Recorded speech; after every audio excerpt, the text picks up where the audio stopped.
Welcome to the Immersion Zone. Today we're looking at blue ocean strategy and blue ocean shift. What is it? And how can a scuba diving business benefit from using the blue ocean strategy framework? Okay, so you're a dive center owner. Yep. And let's be honest, Yeah. it's not just one job, is it? It's like 6 at least. Right. You've got the scuba school and the shop and then all the dive trip. Yeah, you're running a travel agency basically. Totally. Then there's rental gear repairs, the fill station. Oh yes, don't forget the fill station. It's a lot. It is 6 businesses in one. And probably not a ton of extra time or resources to throw around. Most dive center owners I know are definitely stretched thin.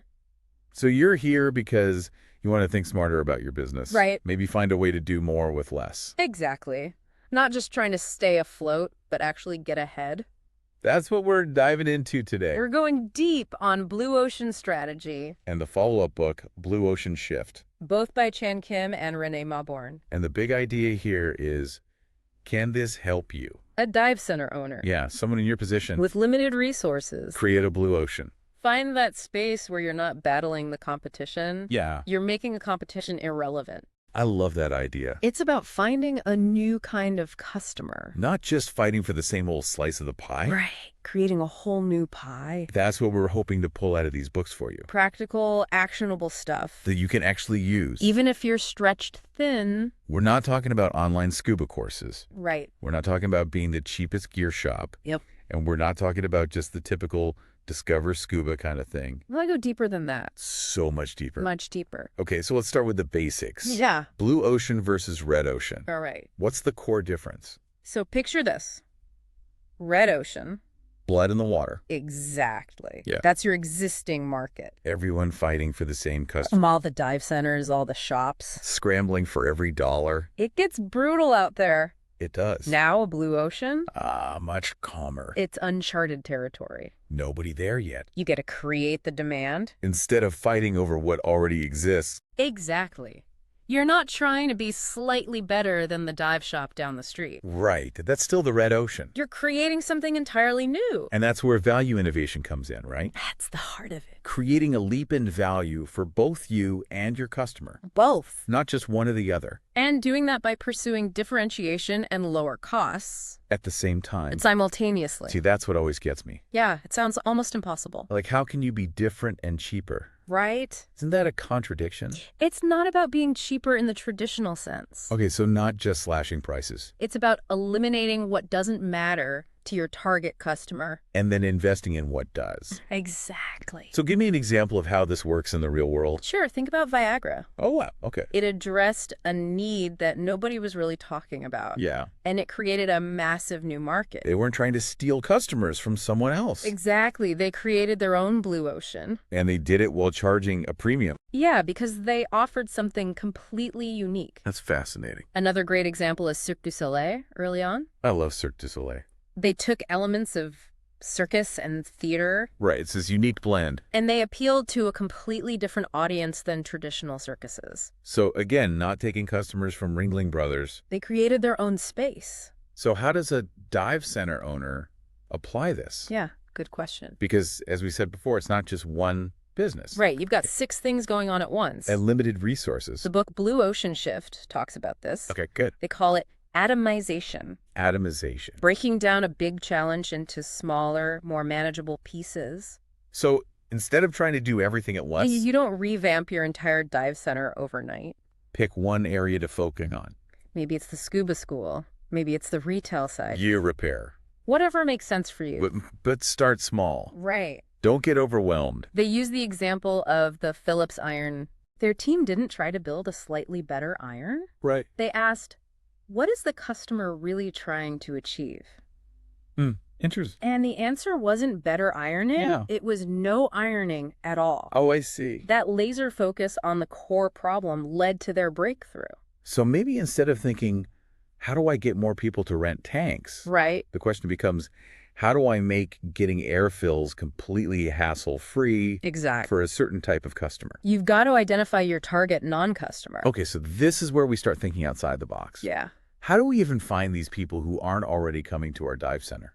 The books offer what they call the 6 paths framework. 6 paths. It's about looking beyond the traditional boundaries of your industry. Give me an example. The first path is look across alternative industries. Okay. So what else are people doing when they're trying to relax or have an adventure? Instead of diving. Exactly. They Yeah. might go to a spa or a concert or a sporting event. So how can diving or some aspect of your dive center be a compelling alternative? So we're not just competing with other dive shops. Nope, Nope. we're competing with anything that takes up people's time and money. And their attention. And the second path, That's look across strategic groups within the industry.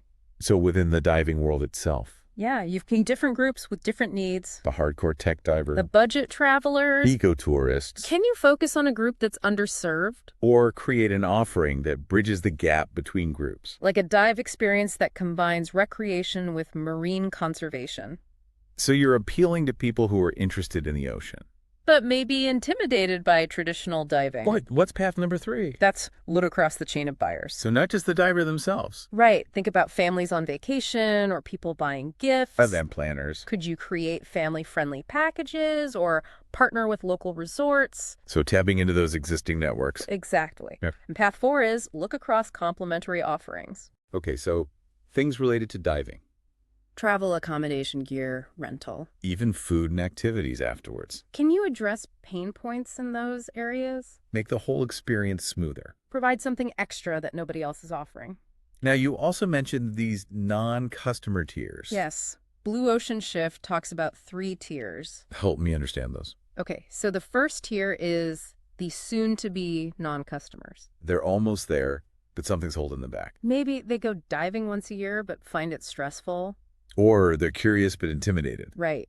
The second tier is the refusing non-customers. They've actively chosen not to dive. Too expensive, too technical. Or just not interested. And the third tier. That's the unexplored non-customers. People who haven't even considered diving. They might be a great fit, but they just don't know it yet. So for all these tiers, it's not enough to just know who they are. Right. We need to understand why they're not diving. You've got to figure out their blocks to utility. What are those pain points?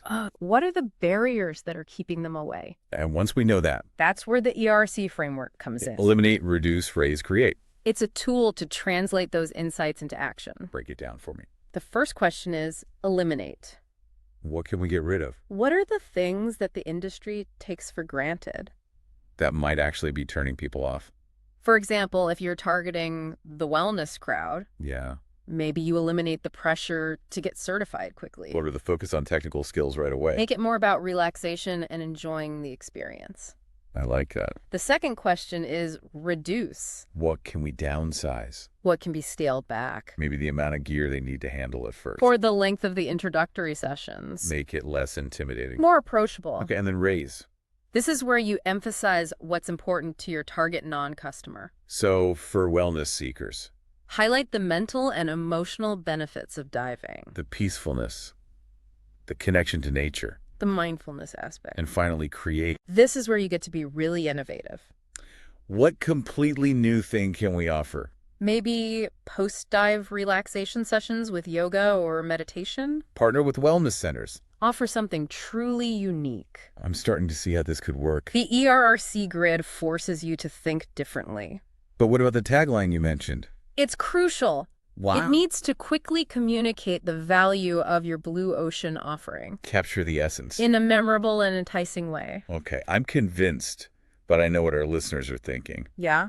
This sounds great in theory, Yeah. but I'm a dive center owner with limited resources. Right. How do I actually do this? That's the beauty of the blue ocean shift process. Okay, It's a systematic approach. anyone can follow. Resource constraints don't have to be a barrier, Really? especially if you focus your efforts on one area to start. And that's key. Don't try to do everything at once. And the ERRC grid is about being resourceful anyway. Eliminate what's not important to free up resources for what is. So it's not about having a huge budget. It's about being strategic Having a clear vision and a focused strategy. for creating value for a specific group of customers. Exactly. So to wrap up, what are the main takeaways here? Blue ocean strategy is about moving beyond the competition, Finding those non-customers. creating new demand And you can do this even with limited resources. by focusing on one area of your business and using the ERRC grid to rethink your offering. What's a good first step for our listeners to take? Pick one of your 6 businesses Okay. and brainstorm potential non-customers. What are their blocks to utility? Then pick one idea